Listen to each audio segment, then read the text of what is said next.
Hi అండి, hello, welcome to నైసిస్ kitchen. ఈరోజు మిరపకాయ బజ్జీ ఎలా వేయాలో చేసి చూపిస్తానండి. వర్షం పడుతుంది కదా, మనకి వేడివేడిగా కారంగా ఏదో ఒకటి తినాలనిపిస్తుంది కదా. ఇలా ఒకసారి ట్రై చేయండి మిరపకాయ బజ్జీని, చాలా బాగుంటుంది. అది ఎలాగో చూద్దాము. ఒక బౌల్ తీసుకొని పావు కప్పు వరకు వాటర్ వేసుకోండి. 2-3 టేబుల్ స్పూన్ వరకు ఉంటుంది వాటరు. ఆ వాటర్లో పావు టీ స్పూన్ వరకు సాల్ట్, పావు టీ స్పూన్ వంట సోడా వేసుకొని, హాఫ్ టీ స్పూన్ వరకు వాము ఉంటుంది కదా, వాముని ఇలా క్రష్ చేసుకొని వేసుకోవాలి.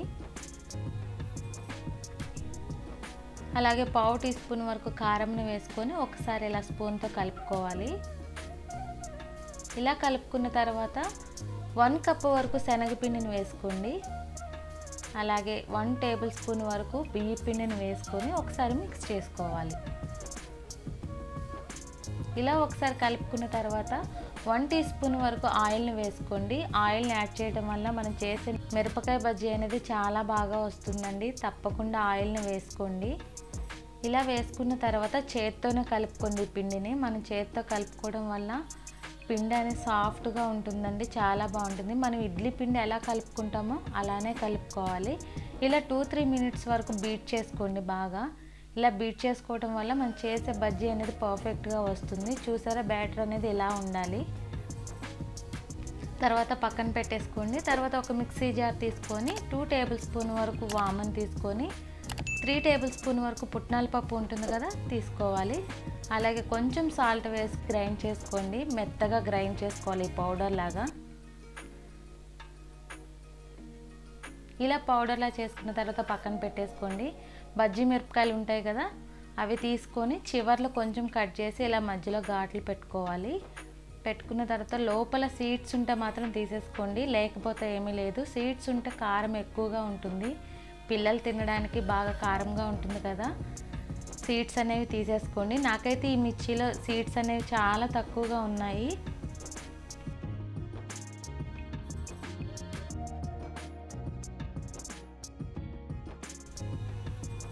ఇలా అన్ని మిర్చికి సీడ్స్ అనేవి తీసేసుకొని పక్కన పెట్టుకోవాలి.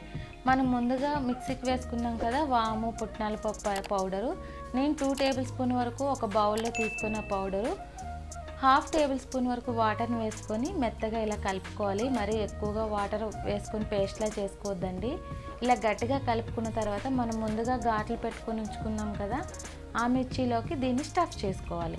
ఎక్కువగా స్టఫ్ చేసుకోవద్దు, కొంచెమే ఇలా స్టఫ్ చేసుకోండి. ఎందుకంటే వామ్ అనేది కారంగా ఉంటుంది కదా, ఇంకా మనకి కారం అనేది ఎక్కువైతుందండి. లైట్గా ఇలా స్టఫ్ చేసుకోవాలి. ఇలా అన్ని మిర్చీస్ కూడా స్టఫ్ చేసుకొని పక్కన పెట్టుకోండి.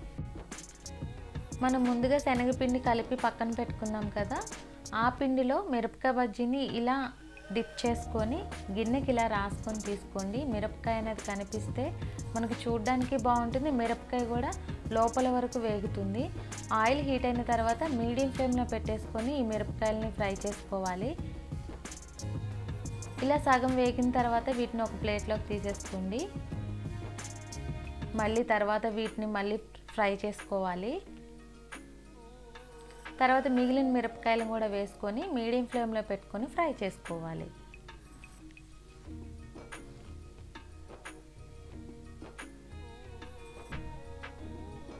ఇలా హాఫ్ బాయిల్ అయిన తర్వాత మనం ముందుగా పక్కకు తీసి పెట్టుకున్నాం కదా, ఆ మిరపకాయలను కూడా వేసుకొని కలర్ చేంజ్ అయ్యేంత వరకు, మిరపకాయ కూడా వేగేంత వరకు మనం ఫ్రై చేసుకోవాలి. ఇలా కలర్ చేంజ్ అయిన తర్వాత బజ్జీ మిరపకాయలని ఒక ప్లేట్లోకి తీసేసుకోవాలి. అంతేనండి, స్ట్రీట్ స్టైల్లో చేసే బజ్జీ మిరపకాయ ఎంత టేస్ట్ వస్తుందో అదే టేస్ట్తో ఉంటుందండి ఈ మిరపకాయ బజ్జీ అనేది. తప్పకుండా ట్రై చేయండి. మీరు ట్రై చేసి ఎలా వచ్చిందో కామెంట్ సెక్షన్లో నాకు మెసేజ్ చేయండి ఫ్రెండ్స్. నా ఛానల్ కనుక ఫస్ట్ టైం చూస్తున్నట్లయితే ఫ్రెండ్స్ తప్పకుండా సబ్స్క్రైబ్ చేసుకోండి. మనకి స్టఫ్ చేసి ఇస్తారు కదా బయట స్ట్రీట్ స్టైల్లో, అది ఎలాగో చూద్దాము. కొన్ని ఆనియన్స్, కొంచెం కొత్తిమీర, టమాటా, కొంచెం సాల్ట్, కారం, చాట్ మసాలా వేసుకొని ఒకసారి ఇలా కలుపుకోవాలి. ఇలా కలుపుకున్న తర్వాత హాఫ్ వరకు లెమన్ పిండుకోండి. లెమన్ వేసుకోవడం వల్ల ఈ స్టఫ్ అనేది చాలా బాగుంటుంది. తర్వాత వేయించిన పల్లీలను 1 స్పూన్ వరకు వేసుకొని ఒకసారి ఇలా మిక్స్ చేసుకోవాలి. తర్వాత బజ్జీ మిరపకాయని ఇలా మధ్యలో కట్ చేసుకొని మనం ముందుగా స్టఫ్ చేసి పెట్టుకున్నాం కదా, ఆ స్టఫ్ మొత్తం ఈ మిర్చిలోకి పెట్టేసుకోవాలి. చాలా బాగుంటుంది స్టఫ్ అనేది, తప్పకుండా ట్రై చేయండి. స్ట్రీట్ స్టైల్లో మనం ఈ స్టఫ్ కోసమే మనం తినాలని వెళ్తాం కదా, ఒకసారి నేను చెప్పిన విధంగా ట్రై చేయండి. ఇంకొకసారి మనం బయట వెళ్ళి కూడా తినము, హెల్దీగా మనం ఇంట్లోనే ట్రై చేసుకోవచ్చండి, చాలా బాగుంటుంది. ఈ రెసిపీ నచ్చితే తప్పకుండా నా ఛానల్ సబ్స్క్రైబ్ చేసుకోండి ఫ్రెండ్స్. Thank you.